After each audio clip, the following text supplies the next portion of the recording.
Bonjour, alors une petite vidéo pour la question 3 du problème B3. J'espère que vous allez toujours tous très bien et que votre organisation studieuse fonctionne.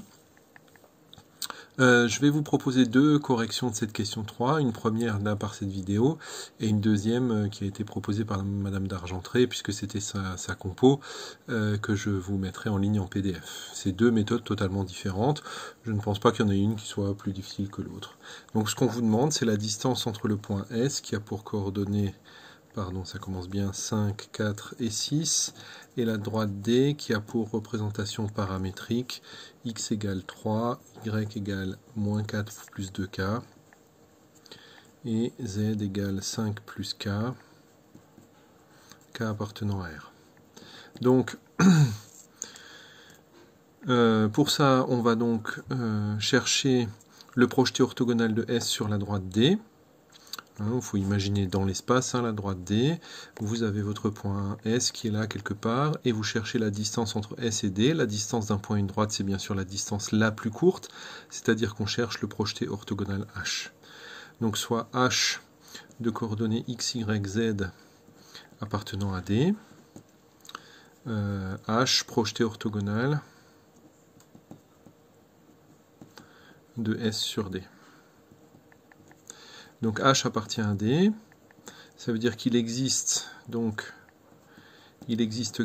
K appartenant à R tel que, puisqu'il appartient à D, ça veut bien dire qu'il vérifie ces équations-là.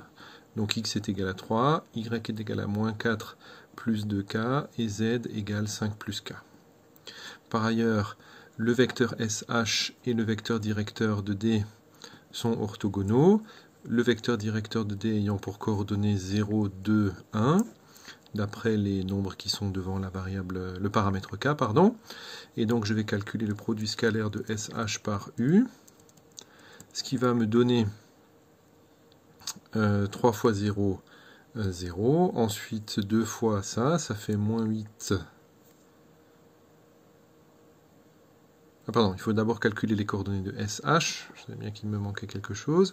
Alors SH a pour coordonnées donc 3 moins 5 ça fait moins 2, moins 4 plus 2K moins 4 ça fait moins 8 plus 2K, et 5 plus K moins 6 ça fait moins 1 plus K.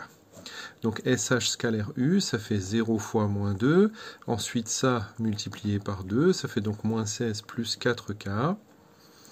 Et ensuite, ça multiplié par 1, donc moins 1 plus k, qui doit être égal à 0, ce qui nous donne donc k ici, qui est égal à 17 cinquièmes.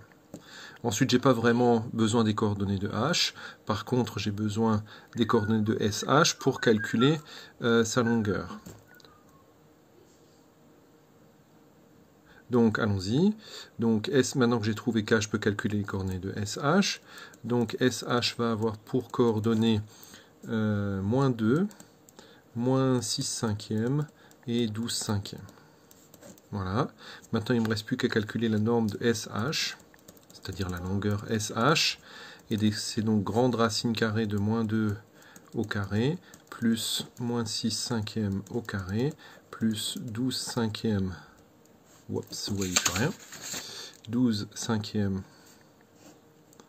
au carré, et après calcul, on trouve 2 racines de 70 sur 5, ce qui donne environ, dans mon souvenir, 3,35 à 0,01 près.